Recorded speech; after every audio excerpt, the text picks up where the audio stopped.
So we're going to have a little look today at the reasons why we need to adapt to climate change and why the Adaptation Pathways tool is so important. And I'm going to pass you over to Shelley, who's going to tell us a little bit more. So when we talk about climate change, we usually talk about climate mitigation, and that's all of the ways that we reduce the greenhouse gas emissions that we make. So things like riding your bike instead of driving your car, putting solar panels on your roof, or going for a green energy supplier, buying electric cars, all of these different things. However, there is another aspect of climate change which is often ignored, and that's the need for climate adaptation. Adaptation is the process by which we become better suited to our environment. Climate adaptation helps us to adjust to the climate that we're in now and make plans for the climate that is projected. Climate adaptation seeks to moderate and avoid harm wherever possible, but we're also looking to exploit any beneficial opportunities that the changing climate might throw up. There's a common misconception that if we stop releasing emissions now, we'll avoid future climate change. Unfortunately, it isn't as simple as that, and that's because of something called climate lag. Climate lag is caused by the thermal inertia of the oceans. The easiest way to explain that is to think of a pot of water sitting on your stove. The hot plate or the flames underneath may be hundreds if not thousands of degrees C, but it still takes a few minutes for that energy to transfer into the water and for the water to boil. The same happens when the sun's energy, trapped by the greenhouse gases in the atmosphere, has to warm the Earth's oceans before we see the resulting increase in global air temperatures. The question is, how long does climate lag take? It's difficult to work out exactly because obviously it's a very complex system, but it's widely acknowledged that climate lag takes about 40 years. And so the 1.1 degree of global warming that we're experiencing today is a result of the emissions that were released before 1981. This means that if you're 40 years old or younger, every emission released in your lifetime is yet to impact the climate. So what you're saying, Shelley, is that even though we don't know the scale of the change that's coming for a definite, we absolutely know that there is change coming, and that's why it's so important that we plan now for changes in the future. Absolutely. When you're looking at the projections, it can become quite confusing. There's lots of models and there's lots of jargon. The thing that I think is most important to remember is the difference between possible and probable. The probable range of climate projections is what we think will happen. That is very likely to happen. The possible range is the high-end scenario, sometimes called the high plus plus scenario. And this is possible, but we don't think it's likely. But when we're making plans, it's always good to plan for the worst. So now we understand why we need to adapt. Emma's going to tell us about a really useful tool that can help us to make that happen. So adaptation pathways have been used to plan for the future when there's a lot of uncertainty about what the environmental conditions are going to be like. So we know that the sea level is going to rise, but we can't say exactly how much it's going to rise by or how quickly that's going to happen because it's so complex. There's lots of different factors that might influence that. We know that weather patterns are going to change. We have an idea about how they might change, but we can't say precisely what's going to happen, for example, by the year 2100. So adaptation pathways allow you to plan, taking into account those uncertainties. In a simple example is if you needed to build a seawall and you knew that it needed to keep out 1 metre of sea level rise, but you are aware that there could be 2 metres of sea level rise, then it would make sense to build your foundations strong enough to support that higher wall if you need to raise it in the future.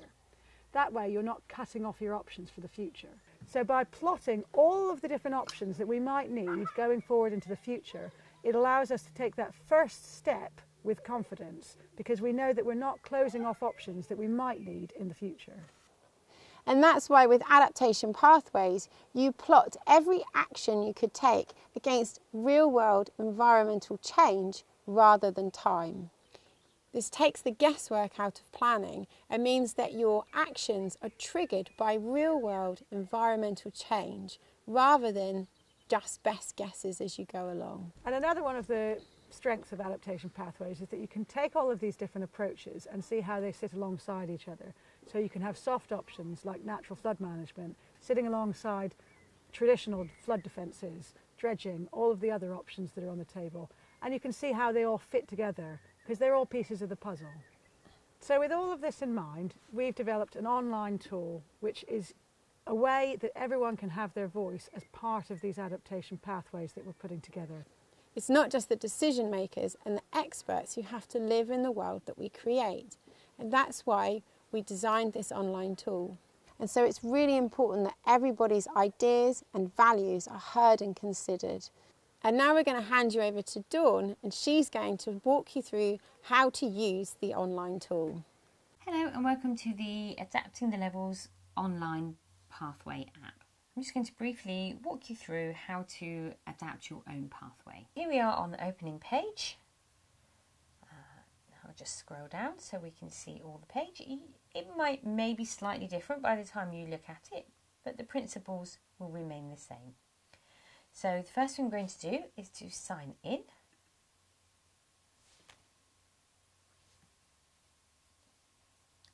So to begin, we're going to go down to the bottom of the page and the adaptation pathways, and we're going to view the household adaptation pathway.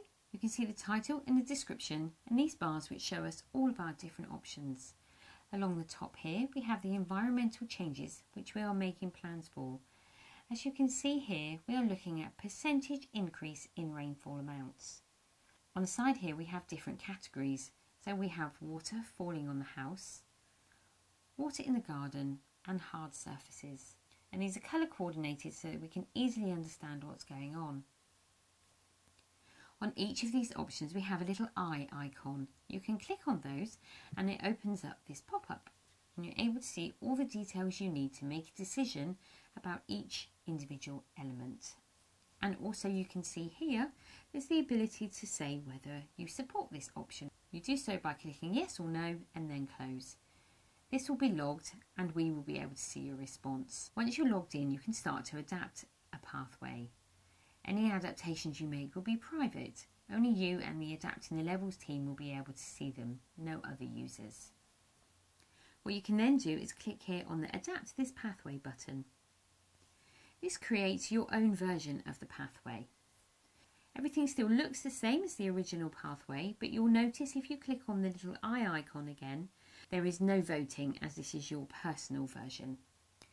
You can then begin to adjust your pathways. So if you think this option should begin sooner and won't be effective for long, then you can adjust your pathway accordingly. And any changes you make to your pathway will be automatically saved. So as you can see, it's easy to move the bars around. You can just drag them across and you can shorten and lengthen them as you wish. Therefore, you're creating your very own version of this pathway, giving you the opportunity to really think about all of the available adaptations and how you feel they would suit you the best. The blue bar here will always remain the same. It shows the original placement of that option on the pathway. What we also have on this screen is the plus button over here on the right. So if you have another idea of what we could do on that pathway, click that button and you'll get a new option opened. And then you need to add your idea. First the title, then the description, and press save.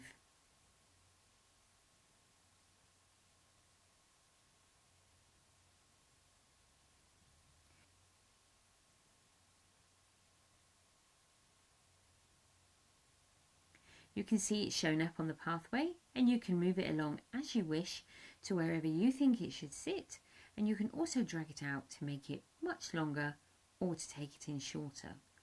You can add as many as you like across all of the pathways.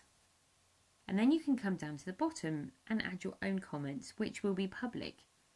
You can join in an existing conversation. You can ask questions of the Adapting the Levels team, or just submit any ideas or thoughts.